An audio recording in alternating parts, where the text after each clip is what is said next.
Hola, hola, hola, ¿qué tal? ¿Cómo les va? Muy buenas noches, bienvenidas, bienvenidos a este debate, a este Merlí que nos convoca, este Merlí tan controvertido que nos hace pensar, que nos hace poner en situación y que nos muestra que en el aula, allí en Cataluña, pasan las mismas cosas que pasan aquí también. Y por eso es que estamos aquí convocados justamente para debatir, para poner en cuestión todo lo que ha pasado. Llegó anoche, vimos finalmente a Karl Marx metido en el aula justamente de Merlí, de Francesc Orellà, se los presenta a sus peripatéticos y alrededor de eso empiezan a pasar un montón de cosas. Gerard se compra una laptop, se la roba uno de sus compañeros, pero no sabemos quién, todos son sospechosos. Van pasando un montón de historias que se van hilando a lo largo de todo el capítulo y para eso hoy tenemos un elenco de lujo.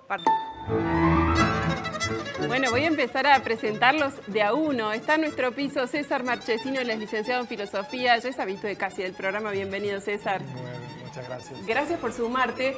Y finalmente llegó Karl Marx, ¿no? Este filósofo tan esperado en realidad, porque todo el mundo habla de él, todo el mundo, sus ideas están siempre vigentes, siempre latentes, pero sin embargo es muy difícil bajarlo. ¿Por qué? A ver, me parece que lo de difícil tiene que ver también con ciertas tradiciones y discusiones, ¿no? No nos olvidemos que Karl Marx está detrás de ciertas orientaciones políticas, digamos, ¿no?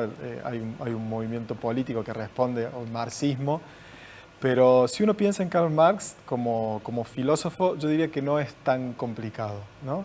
Pienso que lo que nos aporta Karl Marx justamente es esta noción de que el ser humano, los seres humanos, son producto de su propia acción. O sea, eso que somos los seres humanos es lo que hacemos los seres humanos con nosotros mismos. Todo lo que producimos en nuestras relaciones sociales, y particularmente él se enfoca en las relaciones de producción, pero las relaciones de producción no deben ser entendidas como producir un artefacto, también es producir al ser humano. O sea, esa es, para mí, si podemos resumir la idea de Karl Marx, es que el ser humano es producto del ser humano. ¿Y cuál es la ventaja o lo que nos aporta como filósofo? Es esta idea de sacarnos de la cabeza que el ser humano responde a una naturaleza, a un designio divino, a una idea que viene fuera del ser humano. Lo que los seres humanos hagamos de nosotros mismos es pura responsabilidad de nosotros los seres humanos. Y eso aparece siempre oculto, aparece siempre tapado en lo que él llama la ideología, ¿sí?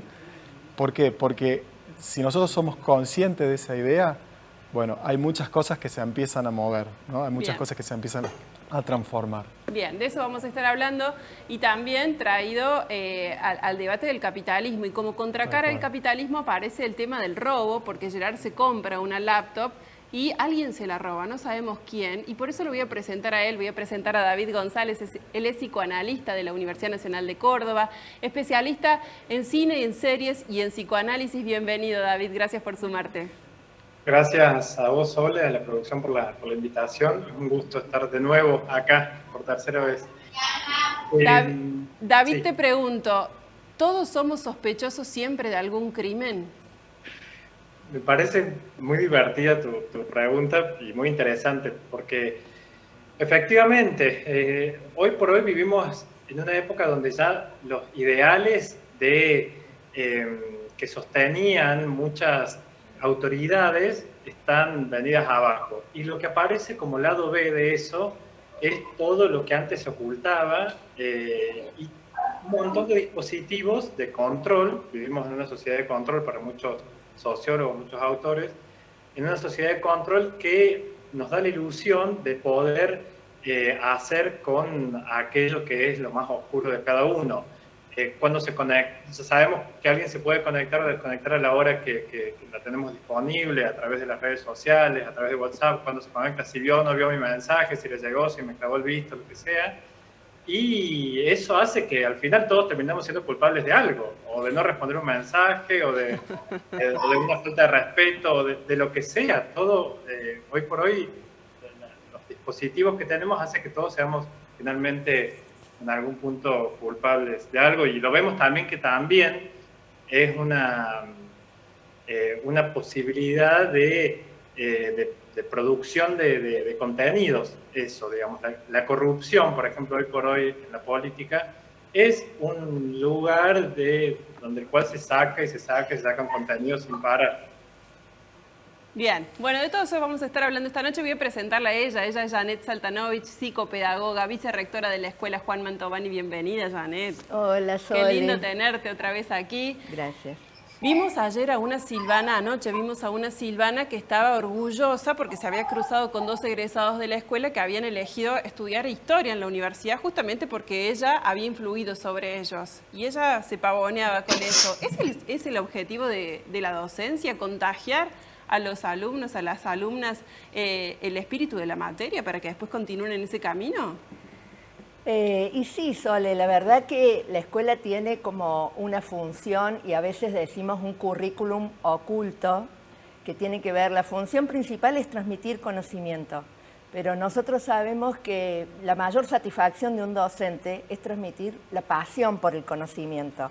Y entonces yo, depende del área disciplinar, digamos, que estoy enseñando, si estoy identificada con esa área disciplinar, si me he apropiado de la construcción de ese pensamiento, en este caso en relación a la historia, lo puedo transmitir con una pasión y en eso voy generando también algunos procesos de identificación, ¿no?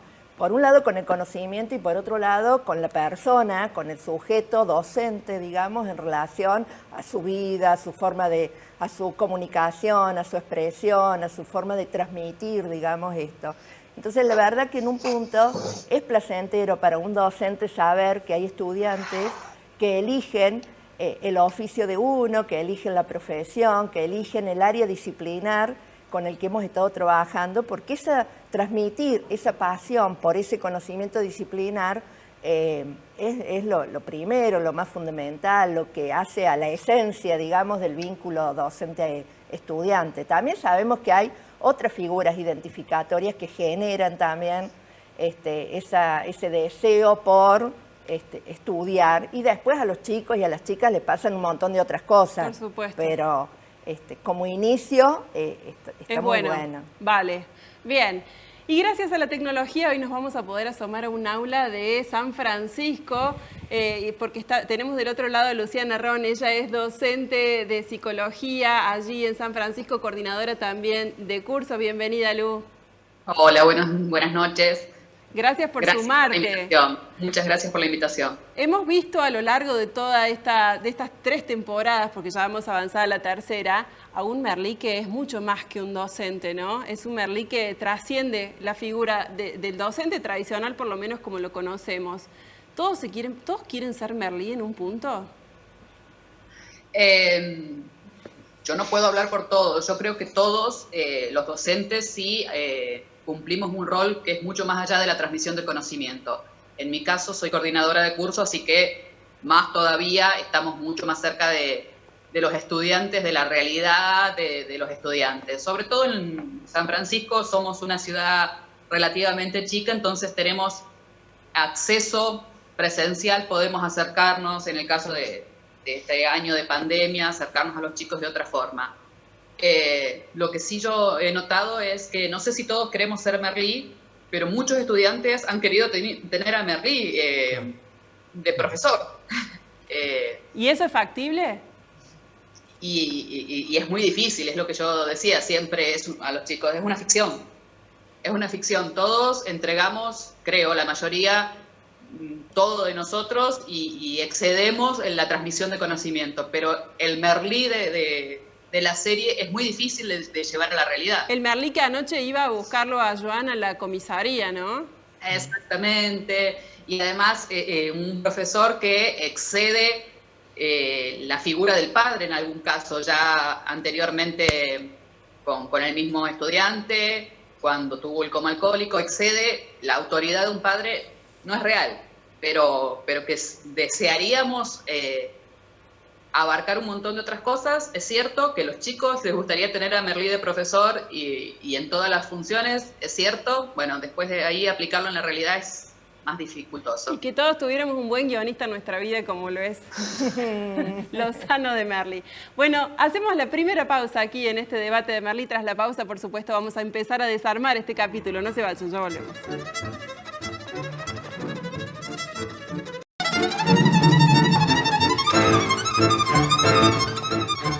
Bueno, todo empezó cuando Gerard decidió llegar al Instituto Ángel Guimerá con una nueva laptop que le había comprado su padre, que parece que es la única manera en la que aparece abasteciendo allí, poniéndose con dinero.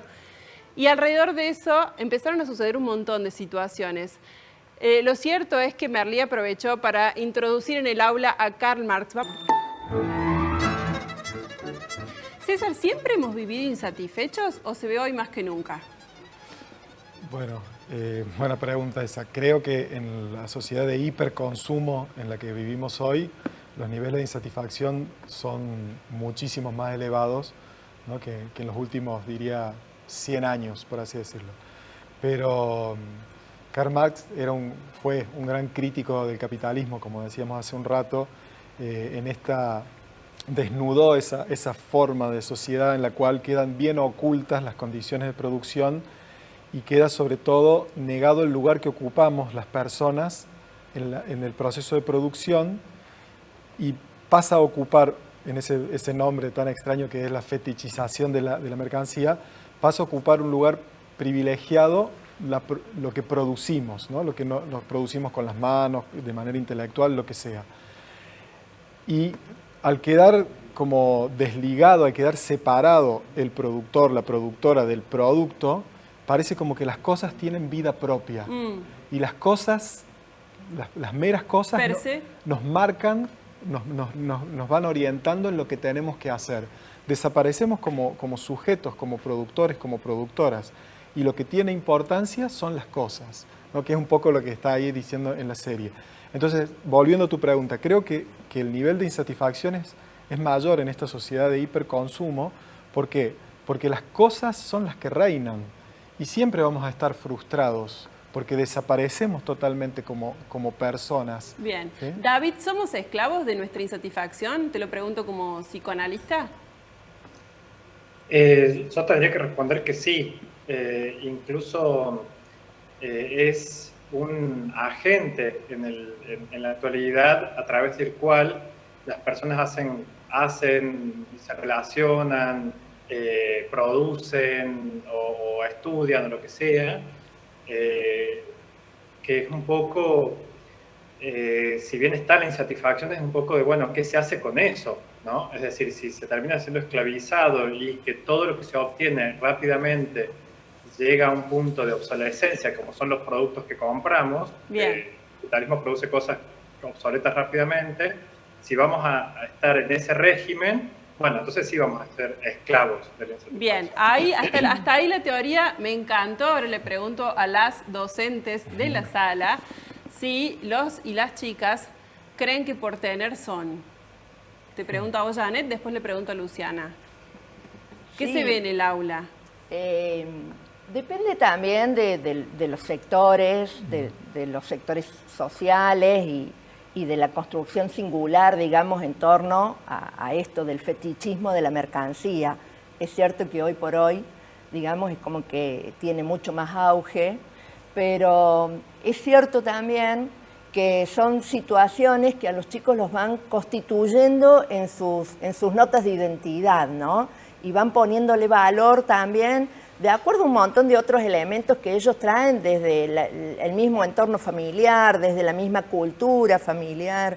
Pero es muy interesante, o sea, si bien coincido que Merli es controvertido en muchos aspectos, pero es interesante cómo él liga un concepto de la filosofía a lo que es la vida de los chicos y de las chicas y a una situación particular que ahí aparece, ¿no? Y él lo pone sobre la mesa, la laptop de este estudiante. Que sale 1.800 claro, euros. O sea, con todo el valor Imagínate. Económico que eso tiene, pero lo pone desde un sentido crítico, ¿no? Lo pone como en cuestionamiento. Y lo pone y da lugar a que todos podamos como repensar eso. Bien, Gerard se pone orgulloso, Luciana, cuando le dicen, bueno, Gerard ha traído una laptop, él levanta las cejas como diciendo, sí, soy el mejor, soy el más picante de la clase, se puede ir no con una laptop de 1.800 euros, imagino que no, pero digo, con un celular a la escuela, ¿los dejan ir a los chicos y a las chicas con celulares a la escuela? Mira, como poder se puede. Legalmente la escuela no es responsable de la desaparición o de lo que pasara con estos celulares. En este año de pandemia, sobre todo, se ha requerido más de la obtención de un celular o de una netbook para poder conectarse a las clases. Pero no se le exige a los chicos que traigan celular, por lo tanto, poder se puede, no se debería traer estos objetos de tanto valor porque escapa al control nuestro, de los profesores o de la escuela misma. Yo estoy en una escuela de 400 chicos y escapa a nuestro control, pero la realidad es que sí se trae. ¿No se deberían llevar esos objetos, Janet? Es complejo, complicado, pero hoy por hoy es fundamental. Digo, los chicos hoy por hoy estudian, trabajan, aprenden, buscan información en los celulares. Es cierto, esto que dice la compañera docente, también es cierto que en la escuela se pone siempre en juego entre lo público y lo privado. La escuela es esencialmente un espacio público, es un espacio colectivo, de compartir lo colectivo, y entonces estos elementos que tienen que ver con lo privado, ni qué hablar de la laptop, en este caso a nivel secundario, pero también cuando los niñitos en nivel inicial llevan un juguete, y a veces se transforma eso en una complicación, porque es un objeto de deseo para otros que no lo tienen, o porque en ese momento jugando se le rompió, y entonces, digo, este interjuego entre lo privado y lo público, ¿qué de lo mío privado traigo a la escuela? Que es algo que también pasa con Merlí, ¿no? Merlí despierta pasiones, pero también hay algo que inmiscuye tanto lo privado que termina siendo controvertido también desde ahí. De hecho, lo vimos al final del capítulo, ¿no? Cuando entra una chica a su departamento y él está por pagarle. Bueno, hablando de contradicciones, pasó lo que, no sé si es lo que tenía que pasar, pero es lo que pasó. Le roban la laptop a Gerard y allí alrededor de eso se entejen un montón de sospechas. Bueno, David, te convoco nuevamente. Ya nos dijiste que todos somos sospechosos de alguna forma. Te doy vuelta a la pregunta y te digo, si todos somos sospechosos, ¿es posible vivir de otra manera? ¿Podemos construirnos de otra forma? ¿Sin la sospecha, te referís? Lo digo como contracara. Vos traías la de la corrupción en la política, que en verdad termina siendo, según interpreto de tus palabras, un reflejo de lo que somos todos y todas en la sociedad. Digo, ¿hay forma de pensarnos de otra manera? Bueno, ahí dijiste algo clave, la cuestión del reflejo. Sucede que cuando ocurre algo así, por ejemplo, en una comunidad pequeña como la de un robo que no se sabe quién es, todo el mundo empieza a poner la sospecha propia en el otro. O sea, todo el mundo empieza a rechazar algo propio, algo negativo que no acepta como propio y lo empieza a colocar en el otro. Entonces eso hace que para ese uno que está rechazando lo propio, todos sean sospechosos en un punto. Porque no nos gusta ver las miserias propias, no nos gusta ver la parte negativa de cada uno y normalmente, estructuralmente, lo que hace el ser humano con eso es colocarlo en los otros, para no aceptarlo en sí mismo. Un trabajo de análisis, por ejemplo, un psicoanálisis permite que se empiecen a ver esas propias miserias, lo pongo entre comillas a la palabra miserias, para empezar a reconocerlas y hacer otra cosa que no sea rechazarlas y adjudicárselas al otro. Entonces, a tu pregunta de ¿es posible vivir de otra manera? Bueno, haciendo un psicoanálisis, sí, no sé si a nivel de lo social, pero... Me la dejas picando, porque te tengo que preguntar, entonces todos nos tenemos que psicoanalizar, Lu. Te lo pregunto a vos y se lo pregunto a David, a los dos. Yo creo que todos necesitaríamos, no sé si psicoanalizarnos, pero a todos nos vendría bien. No sé si todos deberíamos. Al menos estar advertidos de este mecanismo, ¿no? Al menos eso, estar advertidos de que quizás eso que yo denuncio en el otro todo el tiempo, quizás yo participo de eso de alguna manera, ¿no? Estar advertidos de eso. Sí, perdón, yo también quería decir, uno pone la mirada en el otro, en realidad no se puso la mirada en todos los otros, ¿no? Sí, la claro. mirada más fuerte sobre la acusación es sobre un Sobre compañero los más vulnerables. estigmatizado, por lo menos. Claro. Incluso cuando la mamá le pregunta a Gerard sobre su compañero, dijo, no, ¿cómo va a ser él? Ni lo duda, ni se pone en cuestión. Esta estigmatización de algunos Sí. por su entorno familiar, por su historia familiar, se da muy fuerte y se da muy fuerte sobre todo en algunos sectores sociales. Claro. ¿Puedo agregar algo más en torno a eso que está diciendo Luciana, que me parece muy interesante? Que cada uno va acusando a su propio otro, ¿no? Estigmatizado. La madre de Gerard es la madre a Merlí, bueno, y así, según... Exactamente, cada uno acusa, es cierto lo que decís, no había reparado en eso, claro. Tania acusa a su ahora mejor amigo Paul, Iván a su mejor amigo Mark, y así es cierto lo que decís, mira qué interesante. Y me quedo con una cosa que decía Janet al principio, sobre esta puja entre lo público y lo privado, y lo espejado que es lo público y lo privado también, ¿no?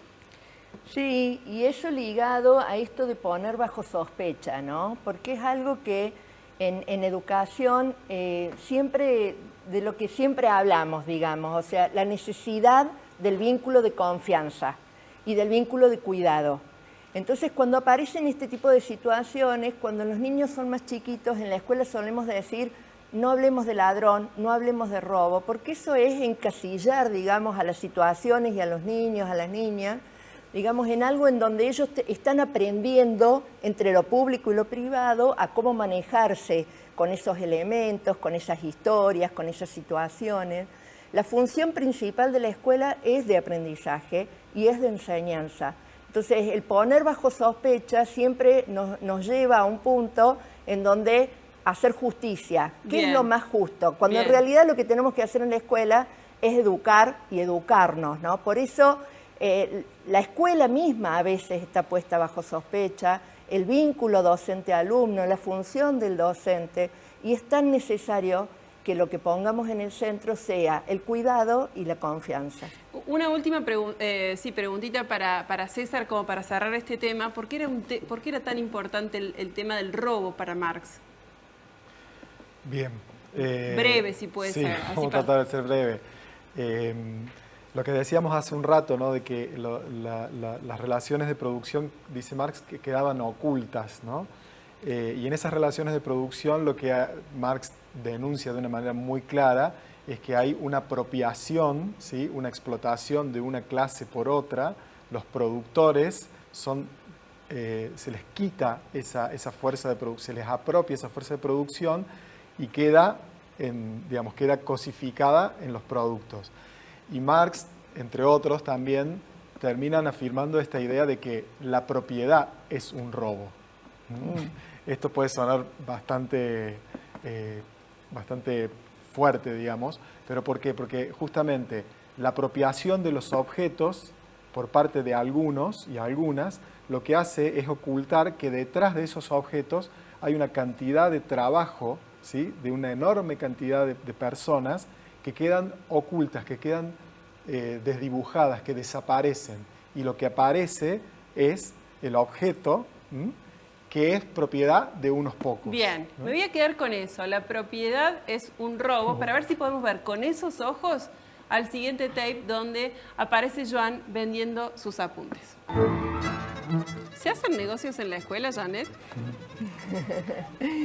Bueno, a ver, no puedo hablar por todas las escuelas, pero es un tema, por así, los chicos de sexto grado, de sexto año a veces, sin pandemia, en afán de recaudar para su viaje y este tipo de cosas, y a veces suelen proponerles a los directivos, a los docentes, hacer ventas los días viernes. Bueno, ventas entiendo que eso es una práctica lícita, Sí. pero digo, planteado en estos términos de vender el conocimiento, como decía, la propiedad de su propiedad intelectual, como decía César recién. Sí. ¿Se ha visto? ¿Se ve?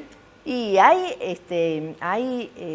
uno puede decir, hay un compartir entre yo hago el trabajo, vos podés hacerme esto, hay entre los chicos, digamos, que a veces uno lo podría pensar por poner en juego las habilidades de uno o de otro. Vuelvo a decir, para mí esto está ligado a la confianza que los docentes tenemos con nuestros estudiantes, digamos. Yo no podría hablar de que los chicos y las chicas trafican en la escuela, porque eso sería que no estoy funcionando con los chicos desde un vínculo de confianza. La verdad que no es algo que como docente lo piense, no. Lu, ¿está mal comprar apuntes de otro? Bueno, no deberían los chicos tener la necesidad de llegar a esa instancia, ¿no es cierto? Se supone que tenemos que trabajar para que cada uno pueda realizar su propia actividad, porque aparte tampoco tiene ningún sentido el hecho de comprar una actividad, actividades escolares ya realizadas. La verdad que en la experiencia propia, en los años que llevo en la docencia, no he visto que se compren apuntes o se vendan apuntes del mismo nivel, digamos, del mismo curso. Puede pasar y no estar enterada, pero no deberían llegar los chicos a necesitar, y los chicos y las chicas a necesitar esta situación, ¿no? Pero digo, si los chicos aprenden de esa forma, ¿no vale? Bueno, en realidad una de las cuestiones que solemos conversar como docente con los y las estudiantes es si vos podés estudiar de un apunte hecho por un compañero. Cuando un compañero hace un cuadro sinóptico, una síntesis, un resumen sobre algún apunte, si eso que hizo Juancito le puede servir a Pedro. Porque en realidad en ese hacer un cuadro sinóptico, un resumen, vos estás poniendo en juego habilidades cognitivas propias, tuyas, digamos, y tiene que ver con el recorrido de pensamiento que vos como sujeto has ido haciendo. Entonces, ¿cuánto eso le puede servir a un otro? En realidad puede servir en la medida en que un otro a lo mejor aprenda de memoria. Y entonces, en esos términos, no se está apropiando de un conocimiento, yo te diría, no le está sirviendo. Sería el correlato como leer un libro de autoayuda, David, ¿o no? Bueno, claro, lo que me sirvió a mí quizás no es lo que le sirva a los demás. A mí me parece interesante una cuestión que muestra esta cuestión de la venta de apuntes y el capítulo en general, que es cómo leemos al capitalismo desde el psicoanálisis y que tiene que ver con un rechazo de los límites, ¿no? O sea que en la búsqueda de obtención de ganancias, de la maximización de las ganancias, sean las que sean, lo que se termina haciendo es rechazando los límites naturales, morales, no sé, legales, o familiares o lo que sea, o de relaciones, de vínculos, para llegar a esa obtención de ganancias, ¿no? Y en este punto podemos decir, bueno, hay un cierto rechazo de los límites, por eso lo estamos discutiendo de si está bien o está mal que vendan los apuntes. Hay un cierto rechazo para esa obtención que tiene que ver con un consumo, ¿no? Porque él está consumiendo, ya no está consumiendo marihuana, está en una situación un poco particular. ¿Está bien o está mal que se vendan los apuntes, César? Me parece que hay que poder distinguir distintos aspectos. Lo que decía como proceso de aprendizaje, y uno diría no, porque el estudiante o la estudiante que compra un producto ya enlatado, ya acabado, no hace el recorrido, el proceso de elaboración de ese conocimiento. Entonces, desde ese punto de vista, diría, no es bueno para el estudiante. En todo caso, sí, puede zafar, como dicen ellos, teniendo un conocimiento para dar cuenta de algo y aprobar a lo mejor, pero desde el punto de vista de aprendizaje, no. Pero creo que lo que vos estás apuntando es quizás si podemos dar una valoración moral de la cuestión. Y ahí sería como mucho más complejo dar una respuesta acabada, porque, por ejemplo, vamos al caso de este muchacho que, como dijo recién el compañero aquí, él vende para poder consumir, ¿sí? O sea, para poder comprar lo que él quiere comprar, que en este caso son estupefacientes o lo que sea, él vende esa capacidad que tiene de hacer apuntes, de hacer apuntes. O de estudiar, bien, porque es un buen estudiante. Bien, esa es su capacidad, su fuerza productiva. Bueno, yo le preguntaría a todo el mundo aquí, ¿quién no vende sus capacidades y sus fuerzas productivas para comprar y acceder a productos de consumo? Todos lo hacemos, ¿sí? Yo como profesor, bueno, tengo determinadas capacidades que las vendo en un sistema que es el sistema público universitario, por el cual me pagan una mensualidad y con la cual accedo. Y todos hacemos eso de distintos modos, con distintas estrategias.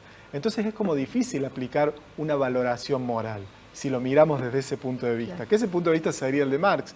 Diría, esta persona está haciendo una determinada venta de sus capacidades, de sus fuerzas productivas, para acceder en el sistema capitalista a comprar productos. Entonces Bien. No hay una valoración moral en ese caso. De hecho, el propio Merlí le dice, bueno, no te digo que no lo vendas, pero sé un poco más discreto, le dice. Sí. Bueno, tenemos que hacer una nueva pausa aquí en este debate de Merlí. Tras la pausa nos vamos a meter con Silvana, vamos a hablar de Marx. Tenemos muchísimos temas todavía por desarmar. Ya volvemos. Bueno, lo adelantábamos al comienzo. ¿Silvana hace bien su trabajo? ¿Esa es su misión? Yo creo que es fundamental acá no poderlo no tomarlo como algo personal, ¿no? O sea, algo ligado al conocimiento, a la disciplina, al oficio, pero a la comunidad, digamos, de profesional.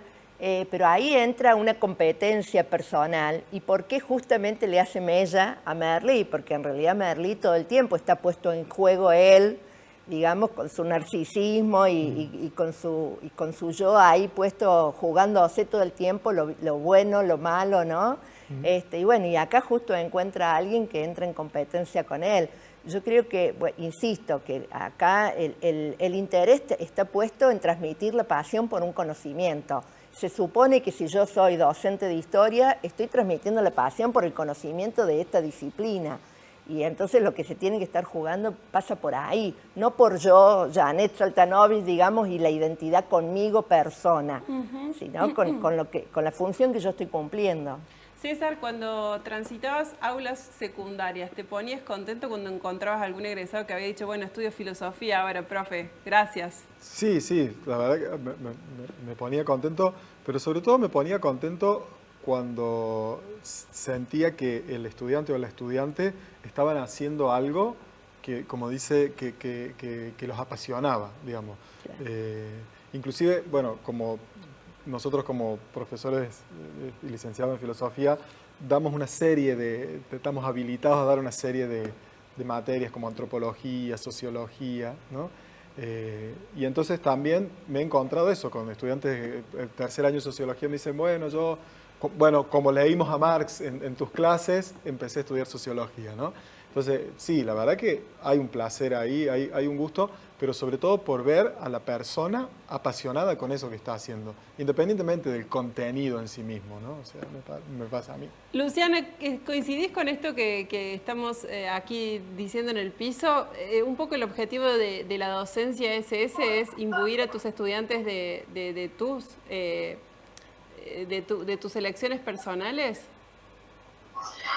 Me parece que excede a la cuestión personal. Me parece que es verlos responsabilizarse, incorporar otros valores que no tiene que ver con, como decía la compañera, yo, Luciana, soy profesora de psicología y me gustaría que todos fueran psicólogos. Me gustaría que todos hicieran lo que les gustara y además hay una cuestión de responsabilidad. Acá, te guste o no te guste, hay un contenido que hay que adquirir.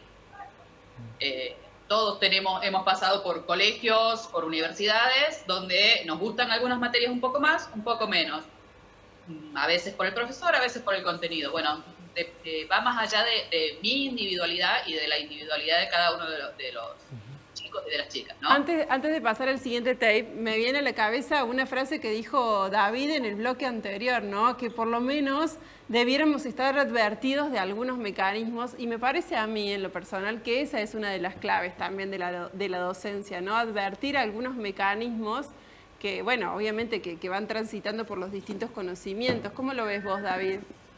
Sí, estoy de acuerdo. E incluso hay algo clave de esta escena que Silvana dice, Silvana es, ¿no? Sí, la profe de historia. Dice, encontré con 2 estudiantes, o sea, entra la cuantificación, ¿no? Entra lo contable ahí, que ahí me parece que también tiene que ver con el tema que está trabajando el capítulo. Es decir, yo soy productora de dos estudiantes que van a estudiar historia, ¿no? O sea, fabriqué dos nuevos profesores de historia. Bueno, ahí es, digamos, eso me parece que eso no lo advirtió, lo dijo con todo el orgullo y demás, pero no advirtió justamente ese mecanismo.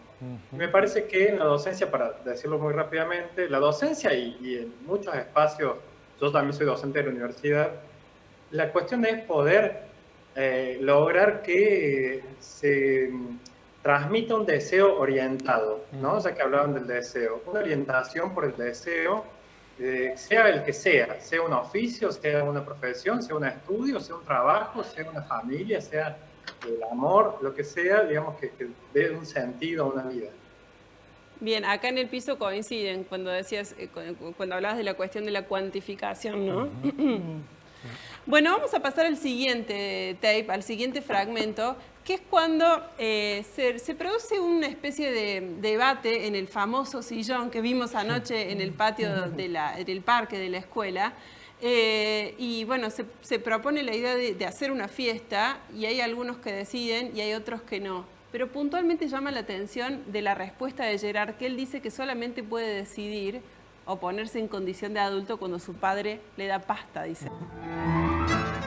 Bueno, decía, creo que era Blas Pascal, que decía veritat liberavit vos, ¿no? Que la verdad los hará libres. Acá parece David que es al revés, el dinero los hará libres. ¿Es así realmente?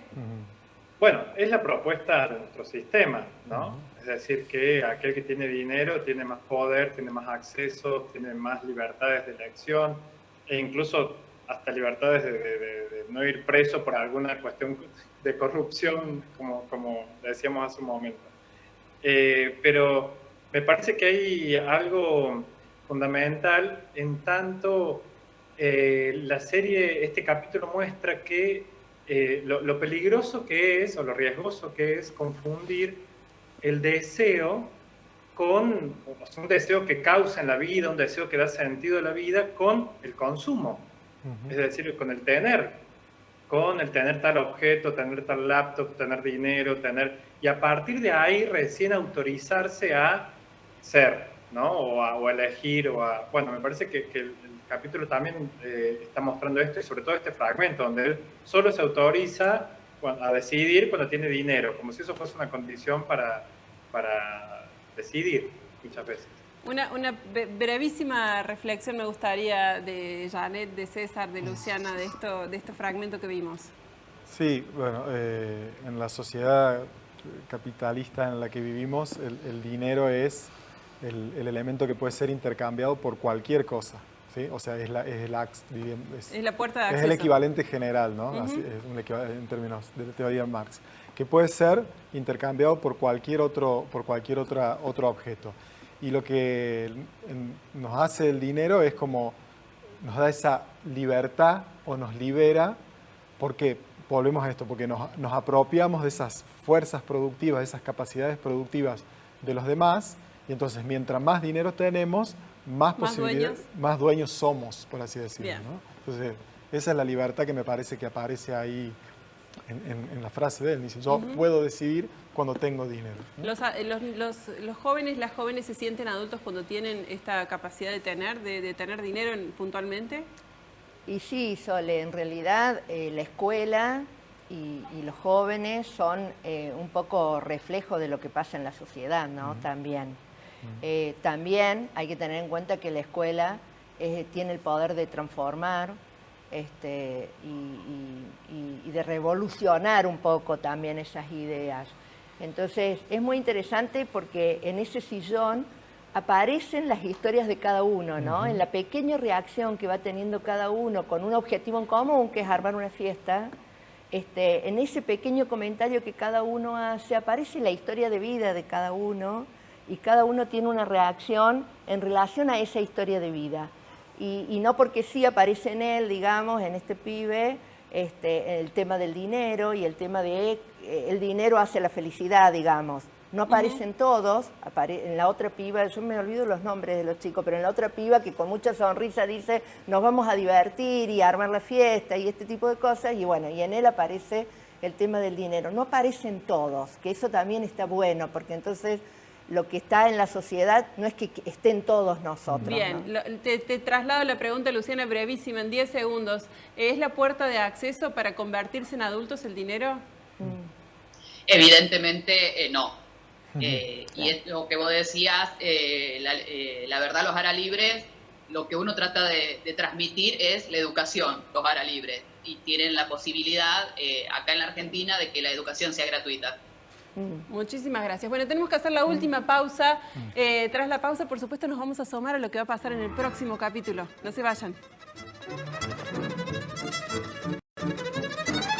Bueno, llegamos al final y como siempre nos pasa en este debate, nos quedamos cortos de tiempo y nos quedan un montón de temas afuera. Me quedan solamente palabras de agradecimiento. Janet, muchísimas gracias por haberte sumado. César, gracias por haber estado. Lo mismo para ustedes, David González y Luciana Ron, por haber participado de este debate y habernos asomado también en lo que pasa en otras escuelas en el interior de Córdoba. Nosotros queremos saber qué va a pasar en el próximo capítulo, en este capítulo 5 de esta tercera temporada que ya va llegando al final y de esta manera nos despedimos. Muchas gracias por habernos acompañado.